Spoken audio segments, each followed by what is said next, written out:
Hello students. सबसे पहले तो अगर आपको मेरे वीडियो पसंद आ रहे हैं तो प्लीज़ मेरे चैनल को सब्सक्राइब कीजिए, लाइक कीजिए, शेयर कीजिए एंड कमेंट कीजिए कि आपको वीडियो कैसा लगा। देखिए, हमने प्लांट वाटर रिलेशन हमारा चैप्टर जो है उसमें हमने लास्ट जो हमारा वीडियो था उसमें हमने ट्रांसलोकेशन ऑफ वाटर के बारे में पढ़ा था, active and passive types of translocation of water. अब हम बात करते हैं एसेंट ऑफ सेप, या हिंदी में इसे कहेंगे रसारोहण की प्रोसेस।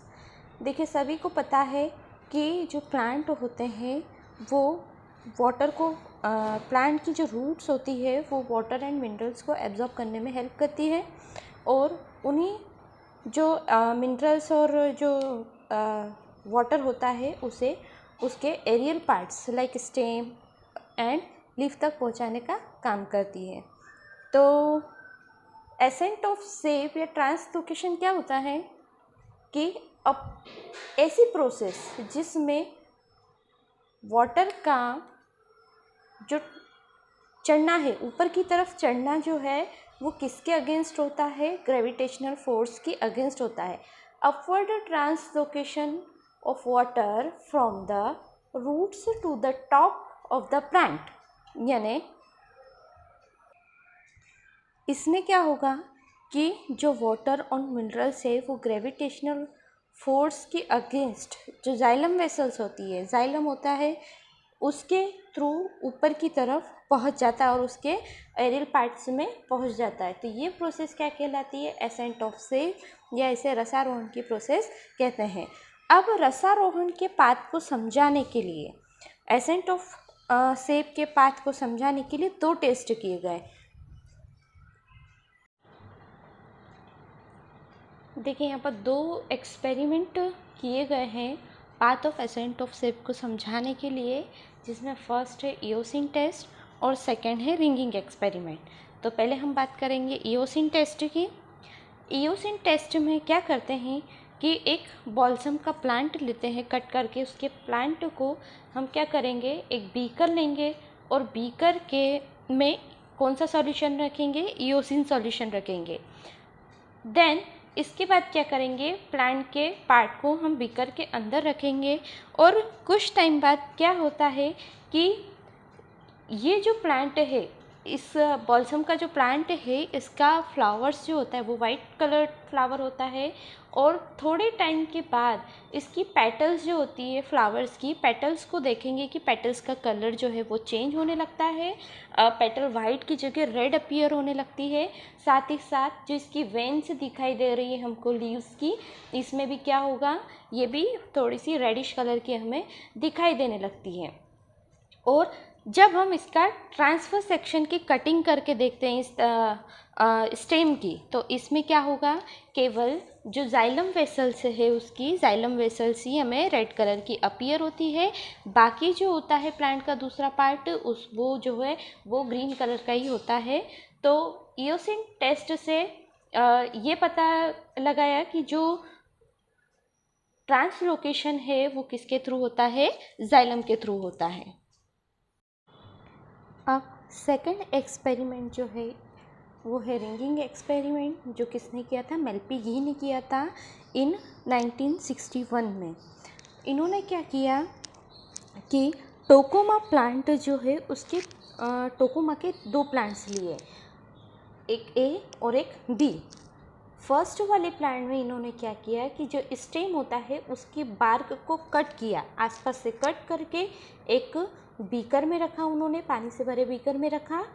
और सेकंड वाले में क्या किया, उन्होंने बीच में से जाइलम को रिमूव किया, जाइलम को, और उसे भी एक बीकर में पानी भरकर उसे उसमें रख दिया।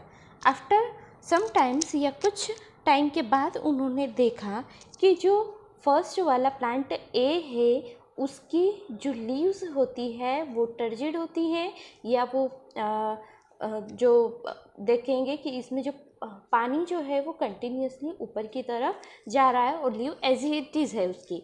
लेकिन सेकेंड प्लांट में क्या होता है कि जब जाइलम को रिमूव कर दिया जाता है तो उसकी जो लीव्स होती है मुरझा जाती है, विल्टेड हो जाती है। तो इन दोनों एक्सपेरिमेंट से उन्होंने ये पता लगाया कि जो ट्रांसलोकेशन ऑफ वाटर होता है या मिनरल्स का ट्रांसलोकेशन होता है, उसमें मेन रोल किसका होता है, जाइलम वेसल्स का होता है। और उसी के थ्रू एरियल पार्ट्स में सारे जो उसके मिनरल्स है और वाटर है वो ट्रांसलोकेट होते हैं थ्रू द जाइलम वेसल्स। अब बात करते हैं हम ट्रांसपायरेशन की। हिंदी में इसे कहते हैं वाष्पोत्सर्जन। सभी को पता है कि जो प्लांट होते हैं वो रूट से वाटर को एब्जॉर्ब करते हैं और अपने जो एरियल पार्ट्स होते हैं लाइक लीव से वाटर को लॉस करते हैं। क्या होता है कि जब प्लांट वाटर को एब्जॉर्ब करते हैं तो वो पूरा वाटर यूटिलाइज नहीं कर पाते हैं। कुछ अमाउंट में water, excess amount of water उनकी प्लांट बॉडी में रहता है, वो जो वाटर है उसे उनको वातावरण में छोड़ना होता है। तो हम कह सकते हैं कि the loss of water in the form of water vapour, यानी कि वाटर का जो हानि है वो किसके रूप में होगी, वाटर वेपर के रूप में होगी या उसके बूंदों के रूप में होगी, जिसे हम कह सकते हैं ये प्रोसेस को हम बोल सकते हैं ये प्रोसेस कहलाती है ट्रांसपायरेशन की प्रोसेस या वाष्पोत्सर्जन की प्रोसेस कहलाती है। और यह प्रोसेस जो होती है वो लीफ के अंदर, पत्तियों के अंदर छोटे छोटे छिद्र होते हैं जिन्हें हम कहते हैं स्टोमेटा कहते हैं। और 90 से 99% ऑफ वाटर का जो लॉस होता है वो किसके थ्रू होता है, स्टोमेटा के थ्रू होता है। अब यहाँ पर हम बात करेंगे टाइप्स ऑफ ट्रांसपायरेशन की। कितने टाइप का होता है ट्रांसपायरेशन, 3 टाइप्स का। फर्स्ट होता है स्टोमेटल ट्रांसपायरेशन, सेकेंड होता है क्यूटिकुलर ट्रांसपायरेशन और लास्ट होता है लेंटिकुलर ट्रांसपायरेशन। तो सबसे पहले हम देखेंगे कि स्टोमेटल ट्रांसपायरेशन क्या होता है। देखिए स्टोमेटल ट्रांसपायरेशन, सभी को पता है स्टोमेटा का नाम आ रहा है यहाँ पर, तो जो ट्रांसपायरेशन स्टोमेटा के थ्रू होता है वो कहलाता है स्टोमेटल ट्रांसपायरेशन। जो डाइकोट प्लांट होते हैं, द्विबीजपत्री पौधे होते हैं, उनमें नीचे की जो लीफ की नीचे की सरफेस होती है केवल उन्हीं पर स्टोमेटा होते हैं। लेकिन जो मोनोकोट प्लांट होते हैं उनकी दोनों लीफ के ऊपर और नीचे दोनों की तरफ स्टोमेटा होते हैं। और 90% ऑफ वाटर का लॉस जो होता है वो किसके थ्रू होता है, स्टोमेटा के थ्रू होता है प्लांट्स में। सेकेंड होता है क्यूटिकुलर ट्रांसपायरेशन, इसे हिंदी में हम कहते हैं उपत्वचीय ट्रांसपायरेशन।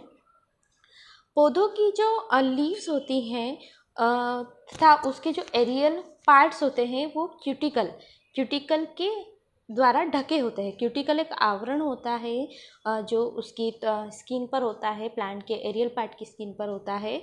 तो इससे क्या होगा, जो थोड़े से कुछ अमाउंट में वाटर होगा वो अगर क्यूटिकल के द्वारा लॉस हो रहा है तो इसे हम कहेंगे क्यूटिकुलर ट्रांसपायरेशन।